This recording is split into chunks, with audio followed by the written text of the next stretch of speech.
Welcome into Duval Daily, presented by GenJag.com. I'm Jordan DeLugo. Thanks so much for tuning in here. Tuesday, June 10th, Jaguars mandatory minicamp. Practice number 1 is in the books, and that's what we're here to talk about today. Started at 9, right around 9 o'clock, wrapped up around 11 o'clock, had press conference afterwards. Logan Cook spoke, Liam Cohen spoke, Jordan Lewis spoke. We'll get into all that and everything I saw out there on the field today. Really appreciate y'all tuning in, supporting the channel. It means the world to me. Having a great time talking Jags football here. Hopefully y'all are enjoying it as well. This is the first of 3 mandatory minicamp practices: Tuesday, today, Wednesday, and Thursday. Then you'll have, schools out for summer until training camp, right? Today was the first time that the media was able to see Travis Hunter in that white defensive jersey. Every other practice we had been at, he'd been wearing teal. He'd been practicing on the offensive side of the ball. Today, he was on the defensive side of the ball. Not that that's like going to be rare moving forward in his career, but it was the first time we were able to see him out there in white. So it was kind of cool, right? And so he practiced on the defensive side of the ball today. Right now, this time of the year, and then probably getting into training camp for the most part, he's only going to be practicing on one side of the ball each day. But he will have the meetings and the extra work and the mental work on both sides pretty much every day that he's in the building.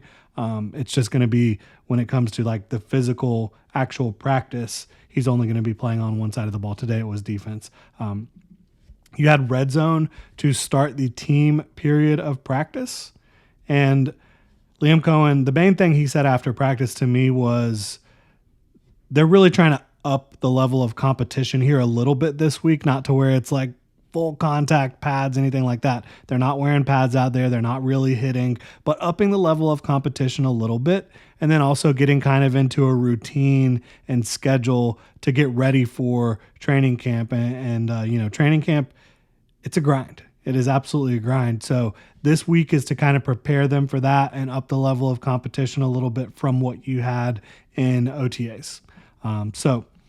Getting into this red zone portion of team practice to start things off, Jordan Lewis had a really nice pass breakup in the end zone against Parker Washington, was trying to haul it in. Tight window situation. Very good play by Jordan Lewis. Josh Hines-Allen, unblocked. If you're going to give Josh Hines-Allen a free run at the quarterback, he's going to make you pay. But on that play, he was not touched, and it looked like it would have been a would-be sack, but Trevor Lawrence did throw a touchdown to Johnny Munt on that one. Again, I think there would have been some disruption there by Josh Hines-Allen, but very nice throw on the move by Trevor Lawrence. Austin Trammell was able to catch a touchdown, and he's someone who he consistently makes plays in practice. And before he was in Jacksonville, he was in LA, right? So there is that connection with Liam Cohen. I believe he was there during Liam Cohen's time there, and I also know obviously that part of the front office that brought him in to LA and had him there for a little while, James Gladstone and a lot of the guys that are in Jacksonville now. Did see Caleb Ransaw pick up a pass interference in the red zone. Jaguars rookie safety, who I think they would like to see him earn a starting job with the Jaguars. I don't think that's set in stone by any stretch of the imagination right now. I think they would like to see that, but he drew a pass interference, so he's still learning, still getting up to speed. Somebody who played corner, played nickel in college. He transitions to safety for the Jaguars, so work in progress there. Anton Harrison, in and out quite a bit. So high levels of competition on the offensive line. It looks like that's no surprise. They've talked about that. Again, if you didn't see the episode where we kind of recapped and offered reactions to the coaches roundtable last week, the offensive line coach fully expects or believes that Anton Harrison and Walker Little can be 17-game starters for them that help them win for multiple years. So, that's how the group views it, coaching group and front office, and that's what they want. But they're going to make these guys earn it. They absolutely are.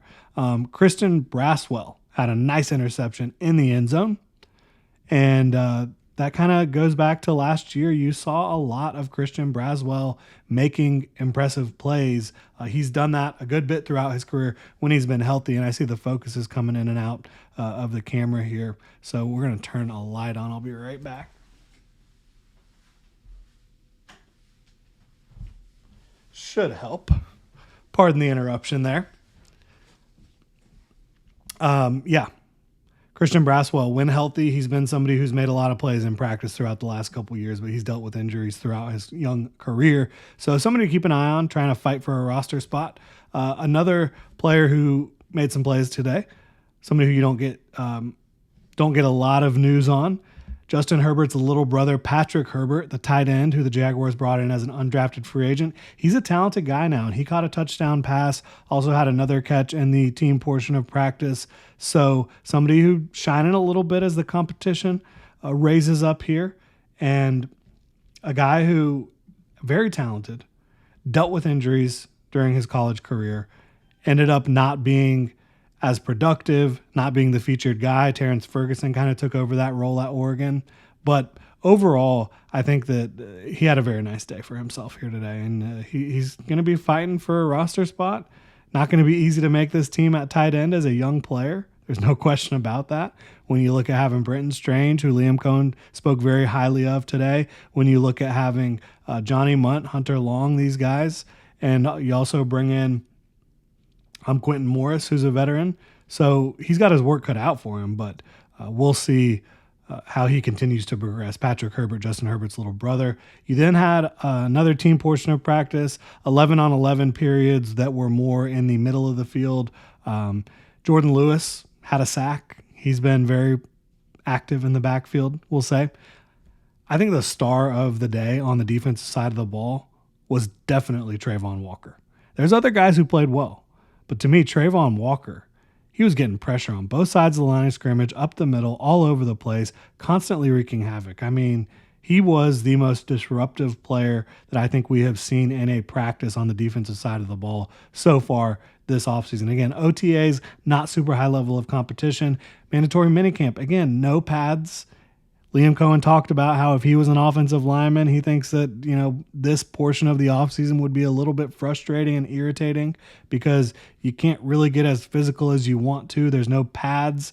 And when you look at the way offensive linemen are taught to block, there's just not a lot of surface level, as Liam Cohen put it.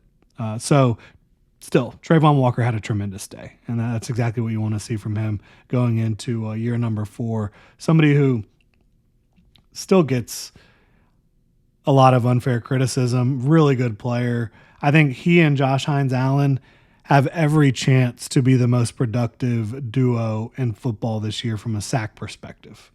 And I'm not talking out of my butt when I say that. Those are two guys that did exactly that 2 years ago. You had a defense last year that wasn't very good, that certainly wasn't putting them in positions to be the league leaders in sacks as they were the year before. I think you have a defense that's going to be much more free for them to be able to hunt the quarterback. You saw Trevor Lawrence today. I thought he had a pretty good practice, nothing crazy in terms of negatives. Had a couple of rush throws, had a couple of really nice throws down the field. He dropped a dime down the field on to Brian Thomas Jr., who did catch it. May have been sacked first by Trayvon Walker, but still a really great play by Trevor Lawrence, getting the ball downfield to Thomas, who was open. And then he also had another attempt deep down the field to Brian Thomas Jr. down the sideline with Tyson Campbell in tight coverage. I think it was a pretty well-placed ball. I think it's a pass that you've seen Brian Thomas Jr. come down with, but Tyson was in good position. I think probably over half the time, though, Brian Thomas Jr. comes down with that ball. So you saw Trevor Lawrence very active down the field, and that's where he's been really strong throughout his career. One of his strengths is the deep ball, and so good to see that get going a little bit. Saw him hook up with Diami on a nice route over the middle. You saw Trevor Lawrence looking more and more comfortable, I think, in this offense. Bashal Tutin had a nice catch and run during the team portion of practice, which is good to see for him. He's going to have to scratch and claw to potentially get some work here early on in his rookie year. You saw Dorian Singer, who's so funny. I was sitting there talking to Lauren on the sideline from 1010, and I was like, I was watching the Utah offensive tackles for 2026 yesterday, and Dorian Singer just kept popping up consistently for Utah. So it was just ironic that he had the most productive receiving day that we've seen so far in camp from any receiver. And it wasn't, catching passes from Trevor Lawrence, right? But for a undrafted free agent trying to make a roster, Dorian Singer showed out today. He did have one rep where he didn't come down with the pass when targeted my other guy, Jabbar Muhammad from Oregon, who I absolutely love as a corner who I thought should have been drafted.